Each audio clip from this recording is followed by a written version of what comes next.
আসসালামু আলাইকুম। সপ্তম শ্রেণীর সুপ্রিয় শিক্ষার্থীবৃন্দ, তোমরা সকলে কেমন আছো? আশা করি প্রত্যেকে ভালো আছো, সুস্থ আছো। আমিও তোমাদের দোয়ায় ভালো আছি। আমি মমতাজ বেগম, সিনিয়র শিক্ষক, দিদিয়ার মডেল হাই স্কুল, আদর্শ সদর, কুমিল্লা। আজকের এই অনলাইন ক্লাসে তোমাদের সকলকে জানাই স্বাগত।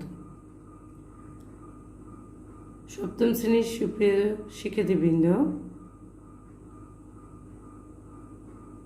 আজকে আমি তোমাদের গণিত বিষয়ে অষ্টম অধ্যায়ের উপপাদ্য 1 নিয়ে আলোচনা করব। উপপাদ্য 1-এর যে সাধারণ নির্বাচনটি আছে সেটি হলো, দুটি সমান্তরাল সরল রেখা ছেদ করলে একান্তর কোণ জোড়া সমান। বৃন্দ, তোমরা জানো আমরা এর আগে আরেকটি ক্লাস দিয়েছিলাম, সেখানে আমি দেখিয়েছিলাম জ্যামিতির উপরে যে ক্লাসটি দিয়েছিলাম যে দুটি সমান্তরাল সরলরেখাকে যখন আরেকটি সরলরেখা দ্বারা ছেদ করে, সেই ছেদকের মধ্যে টোটাল 8টি কোণ উৎপন্ন হয় আমি দেখিয়েছিলাম, এবং সেখানে এই একান্তর কোণ জোড়ার কথাও বলা আছে। তো আজকে আবার আমরা এটি আলাদা করে দেখব। তো প্রথমে আমরা চিত্রটি আগে এঁকে নিব। চিত্রটি হলো,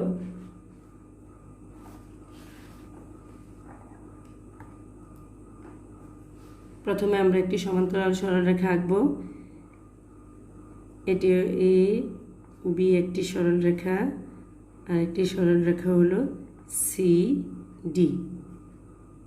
ঠিক আছে, এ বি এবং সি ডি আমি দুটি সরলরেখা এঁকে নিলাম, এবং এই দুটি সরলরেখাকে আরেকটি সরলরেখা পি কিউ দ্বারা ছেদ করল।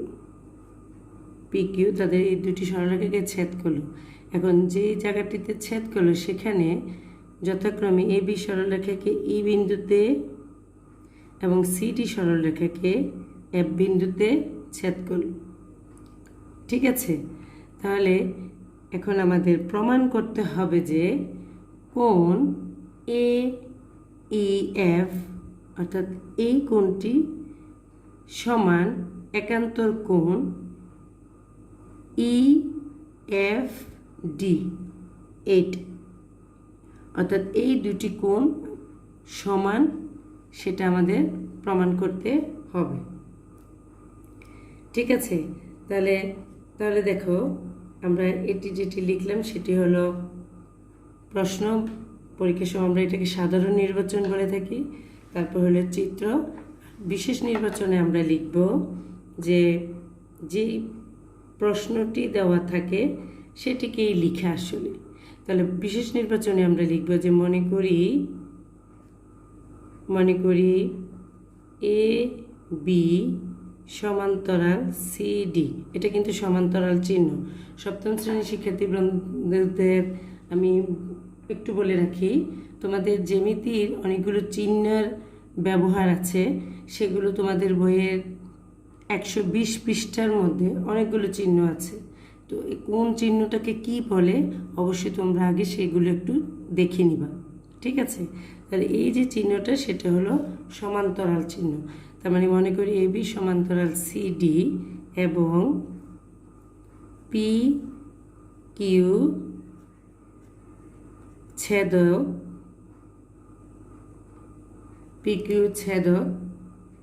তাদের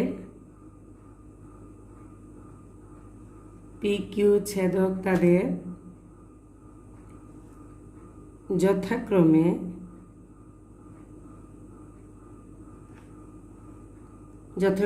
ই ও এফ বিন্দুতে ছেদ করে। আমরা দেখেছি ই ও এফ বিন্দুতে ছেদ করেছে। প্রমাণ করতে হবে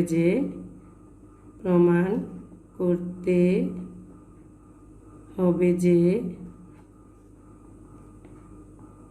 এটা হলো কোণ চিহ্ন, কোণ এ ই এফ, অর্থাৎ এ ই এফ সমান একান্তর কোণ ই এফ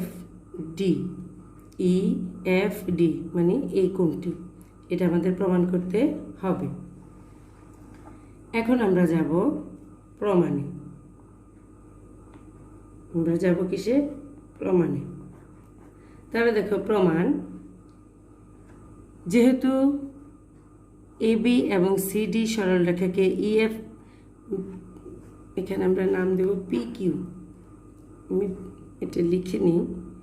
পি কিউ যে আরেকটি সরলরেখা আছে যেটি ছেদ করেছেন, ছেদক এই দুটি সরলরেখাকে যেহেতু পি কিউ সরলরেখা দ্বারা ছেদ করেছে, এখন ছেদকের যে অনুরূপ কোণ দুইটা সেটাও সমান। আমরা এটা আগে জেনে আসছি। কোণ দুইটা কোণ, একটি হলো পিইবি, এই কোণ সমান অনুরূপ কোণ ইএফডি।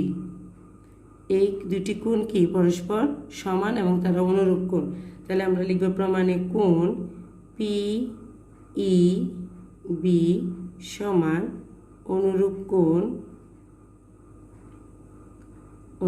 কোণ ইএফডি। আবার কোণ পিইবি সমান, খেয়াল করো, পিইবি সমান বিপ্রতীপ কোণ। দেখো একটি সরলরেখাকে যখন আরেকটি সরলরেখা ছেদ করেছে, এখানে চারটি কোণ উৎপন্ন হয়েছে, 1 2 3 4। এই চারটি কোণ একটি আরেকটির বিপরীত কোণ, কিন্তু এই কোণগুলোকে আমরা বলে থাকি বিপ্রতীপ কোণ। সেটাও আমি আমার আরেকটি ক্লাসে জ্যামিতিক ধারণা কোণের যে অংশটা ছিল সেখানে প্রথম অংশতে আমি বিপ্রতীপ কোণ নিয়ে আলোচনা করেছি।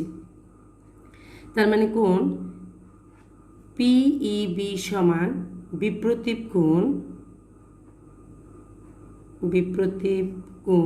এ ই এফ। ঠিক আছে, এ ই এফ, তার মানে এই কোণ সমান এই কোণ। তার মানে সুতরাং কোণ আমরা বলতে পারি এ ই এফ সমান কোণ ই এফ ডি। ঠিক আছে, এখানে তোমরা বলতে পারো যে অনুরূপ কোণ দুটি পরস্পর সমান কিভাবে?